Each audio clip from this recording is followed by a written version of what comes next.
زمون شیخ ادریس صاحب رحمت الله علیه په مئی کې چې دی نو هغه شهید شوی دی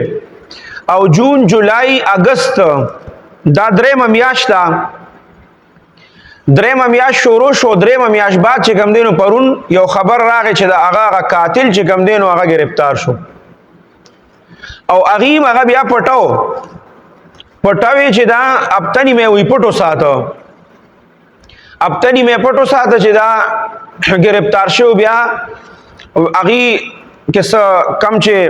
داسې صحافیان چې د پولیسو د انویسټیګیشن او د دې باندې مکمل نظر ساتي او پته یې وتا نو بیا هغه د دې په باره کې وی چې دی دا یو کسو او د هلمټ مچول او دی چې کله بابړ یو دغه یو ځای او شب قدر یا یو ځای یادو چې ال تر ورسېدنو د مکمل خپل هغه ګټ اپ بدل کو هغه هلمټ او یو سبل چې یو څومره هغه ارسې لري کړو خو به هر حال وی دی ټریس کوي نو دی دغه پورې ټریس شوی دی دا باړې پورې او دا غزینو پورې دی ټریس شوی دی.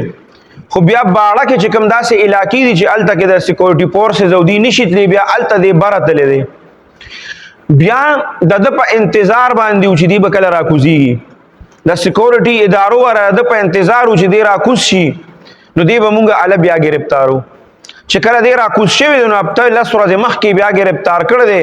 خو اوس سوال دا پیدا کېږي چې دی پټ کړی ولې خلکو ته ښکاره کوي ولې نه پټ کړی ولې دی نو دی کې خو دوه خبرې کېدی شي چې یا کېدی شي دا خبره دروغ ده دی اسې خلک دغه کوي چې مونږ نیولې دی او دویمه دا ده چې کېدی شي دا زمونږ ادارې ته داسې سزا ورنکړي شي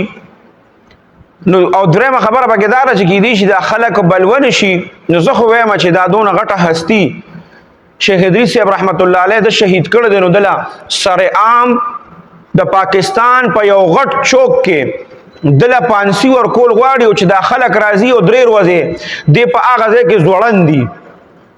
او دا خلک راځي او څوک په د کاڼو ګزارونه کوي او څوک په د چپلو ګزارونه کوي او چې دا د دې غون نورو لپاره عبرت جوړ شي